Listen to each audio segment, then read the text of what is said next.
Hey there YouTube, Mrlubufu. If you've noticed I haven't posted a video in about a week, I have been terribly sick. I finally have my voice back, I'm finally feeling up to it, and just in time because the complete set of Theros has been spoiled by a user using the MTGO closed beta client.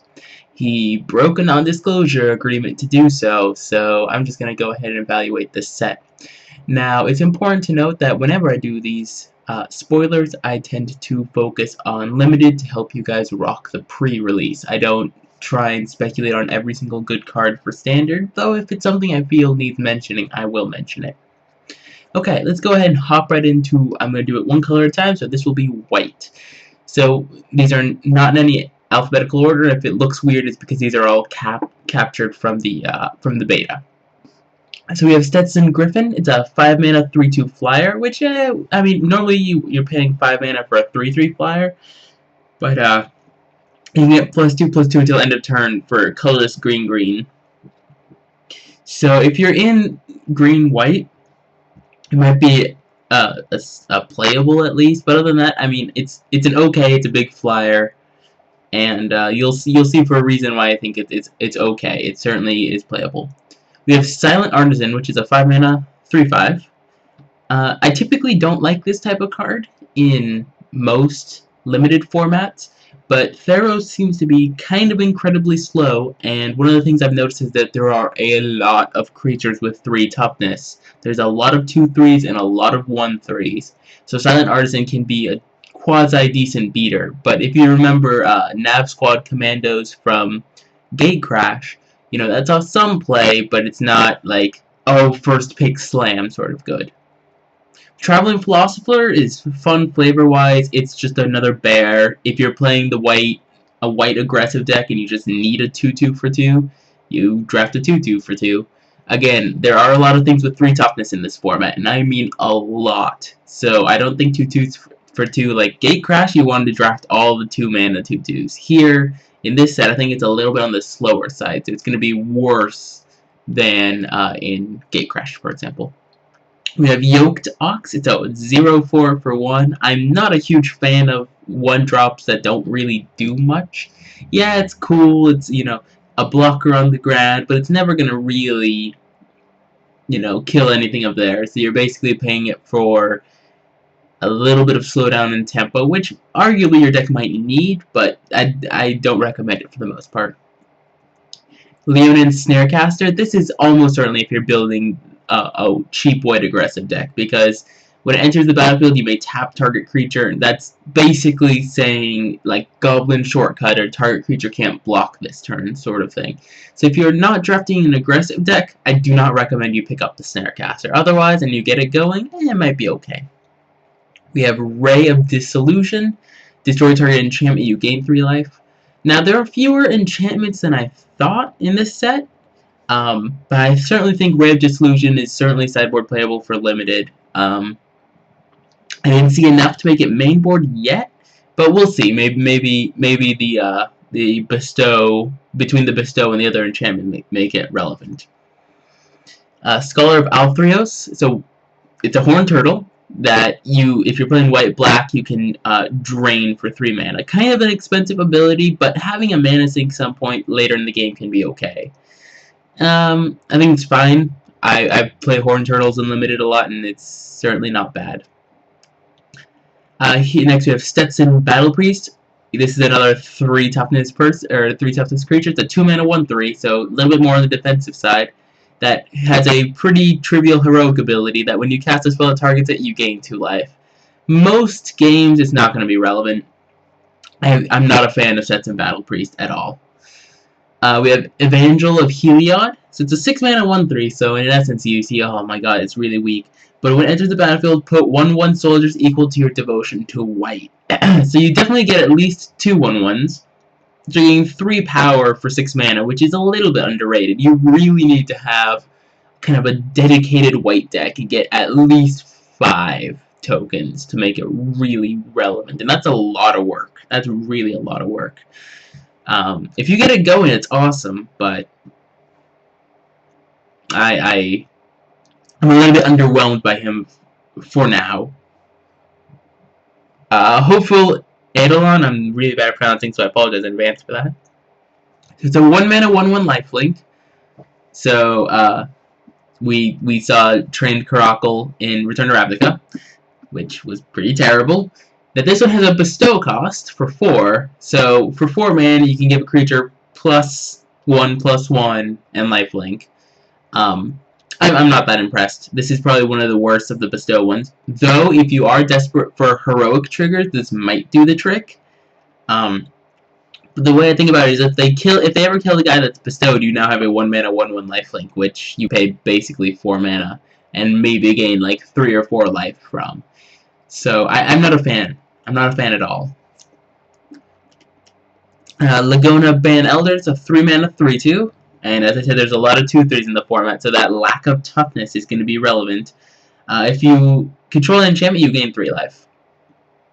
Now, I think it's okay. But not very good. Just because you will see that there are just a lot of 2/3s in this format. Last Breath is a piece of removal in white, which you kind of want. Exile target creature with power 2 or less. Now, mind you, there are a few creatures, like we saw these in the previous row, all these one power guys. That's a 2-power one right there. So Last Breath is going to be okay removal. You just have to be careful, because white has a lot of the smaller creatures in this set. And, I mean, this doesn't deal with anything involving monsters or any just big creature. So the removal in white is kind of lackluster, to say the least. Next is Afara's Warden, so it's a 4-mana 1/2 tapper with power 3 or less. So again, another one that deals with smaller creatures. There are a lot of creatures with 3 power though, so or less, of course. So I think it's okay. The fact that it costs 4 is kind of on the expensive side for what it does. You really want to have a tapper in the early portions of the game to keep you alive. Chosen of Heliod, so we have the sort of like Chosen Cycle, which is an enchantment that when it enters play you draw a card, so it cycles, and enchant a creature that's +0/+2. So this card is basically screaming 1 enchantments, 2 devotion, and 3 heroic. If you have a deck that needs those, play this, because it cycles. So people played Abundant Growth just for the mana fixing and Absent Restored. This is literally just, can you make the most of your heroic triggers? Because it just cycles, it doesn't do anything more than that. Yeah, +0/+2 can be arguably good here and there. So that's not bad either. So I typically like the Chosen Cycle if you have your deck built for it. We have Decorated Griffin, so it's a 5-mana 2/3 flyer, so another 2/3. You can also activate to prevent the next 1 combat damage that be dealt to you this turn. This effect is more powerful in fun formats like Momir than it is in actual Magic. Because it's not prevent the next 1 damage to be dealt to target creature or player, it's just you. So if you need a mana sink to protect yourself, yeah, it's okay. Other than that, I think it's an okay playable. I don't think it's much more than that. Divine Verdict, probably one of White's very, very, very few answers to anything that has Monstrous on it. Because there's basically nothing else. There's a distinct lack of removal in this entire set. So that's something I really want to emphasize, is removal is at a premium, so you gotta be a little bit more stingy with it when you're playing at the pre-release especially. But Divine Verdict always sees play when it shows up. 4 mana for destroy target attacking or blocking creature is, you know, not premium removal, but in this set it's gonna be quite good. So something to keep in mind, especially if your opponent's playing white and they have 4 mana up, you gotta be a little bit on the careful side. We have Battle-Wise Valor, so it's a 2 mana pump spell that can scry 1. Typically I like having 1 or 2 pump spells in my hyper aggressive decks, but this triggers heroic, lets you scry. It's an okay card. Certainly can see some play if you need it. Dauntless Escort, on the other hand, very good. I am a giant fan of Dauntless Onslaught. Not only because it triggers heroic, but you can get 2 creatures get +2/+2. So if you're going into combat and you can make it, this can just scream 2 for 1, and that's value. So if you, for 3 mana, can trigger Heroic on one creature, get another one +2/+2, kill 2 block, like, Dauntless Onslaught is very good, I think, in the right deck. It's a card I like a lot. Fabled Hero is quite good. 2 mana, or sorry, 3 mana for a 2/2 double strike is always playable. That, if you get Heroic triggered, making him bigger makes it only better. Fabled Hero is certainly not quite a bomb, but it's very powerful, I feel, in Limited. Standard, I think it's not quite as good. We have Ordeal of Heliod. Now, mind you, I'm not a huge fan of the Ordeals.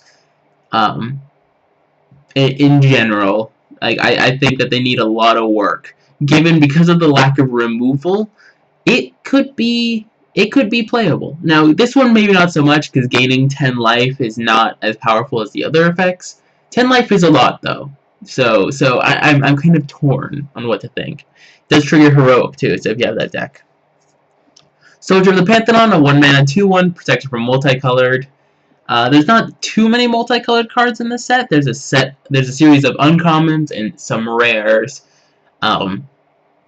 So I don't think he's that good in Limited. In Standard, he might see some play. There's a lot of 1 mana 2/1s though, so we'll see. Heliod's Emissary. So it's a 4 mana 3/3 or 7 mana bestow cost. That gets +3/+3 that when it or enchanted creature attacks, tap target creature opponent controls. Most of the time you're probably casting this as a 4 mana 3/3 that can tap creatures. That's basically what you're playing it as. 7 mana is a lot. This format's kind of slow, yes, and sealed is even slower. So maybe you can get there in the pre-release. And either way, I think that Heliod's Emissary is a powerful card. It's certainly something to keep in mind. I don't like Favored Hoplite as a 1 mana 1/2 heroic. You can get a counter and prevent damage to him, but if you have the ultimate mega ultra awesome deck, even still, I'd reconsider picking a different one. Spear of Heliod, yeah, that's a card you probably want to play. Creatures you control get +1/+1. Destroy target creature that dealt damage to you this turn. It's removal. It's an anthem. Definitely a card you want to play. It's a limited bomb, I feel. It's very, very good. Heliod God of the Sun, another bomb. If you get it, congratulations. Play it, please, and move on with your life. Glare of Hearsay. I always pronounce that wrong, I'm sorry. So, for colorless white, exile target white permanent. Certainly sideboardable against the other white decks. That's all I can say. You really shouldn't be playing it main deck, because if you're playing against blue or black or green or red or anything but white, it's a dead card. Wingsteed Rider is a card that I'm very impressed with. One, it's a 3 mana 2/2 already, so, sorry, 3 mana 2/2 flyer, that is important. And it has the heroic ability, and as you can see, white has quite a few things that trigger heroic, more than any other color I've noticed. And making it a 3/3 flyer for 3 is really powerful. I like Wingsteed Rider a lot in the dedicated white heroic deck. It's very good. 100-handed one, another creature that I think is just a complete limited bomb. It's, even without the monstrous, a 3/5 vigilance for 4 in this format, very good. And if you ever get it to monstrous, there's so few ways to deal with it. It's a beating. I like 100-handed one a lot in Limited. Phalanx Leader, so it's a 2 mana 1/1, so, sketchy side. You need to have the heroic. Like, this is one of the staples of the Nuts heroic deck, because getting a +1/+1 counter on each creature you control can be really relevant. That's why you're paying for an undercosted body. If you don't have the deck for it, but you can't trigger heroic, this is not worth playing, period. God's Willing's okay. I mean, it's sort of like a Faith Shield, which I would play in Limited every now and then. It could occasionally just be a total blowout. And so this is the same sort of thing. Does trigger heroic, and can offer you protection against removal. I think it's better in Sealed than it is in Draft, because everyone's playing their removal. Elspeth, I really should need to explain myself.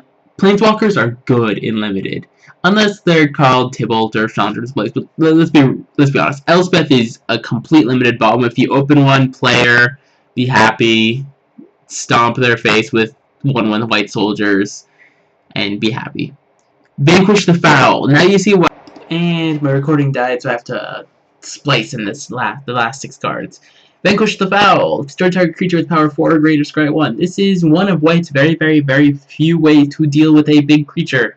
So this will be playable. Especially in Sealed more so, just because Sealed is slower, but White doesn't have many ways to deal with big creatures. Basically, Vanquish the Foul and Divine Verdict, and that's it. So you gotta be careful. That's not rare, of course, like Chain to the Rock, Elspeth, sure, but Chain to the Rocks, if you open it and you have the mountains, cool. If not, don't try and force it. It's kind of... You have to have the red, so I think of it basically as white-red as the converted mana cost here, if you want to play it. Gift of Immortality is probably quite good in limited. People have to have 2 answers, and if they don't have 2 answers, they probably lose.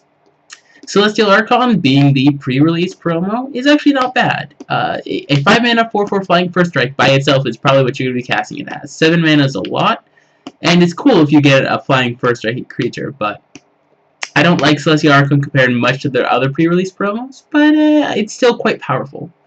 We have Cavalry Pegasus. It's a 1-mana or 2-mana 1/1 flyer. I don't like it, even though attacking humans gain flying. There's a few humans, but not that many.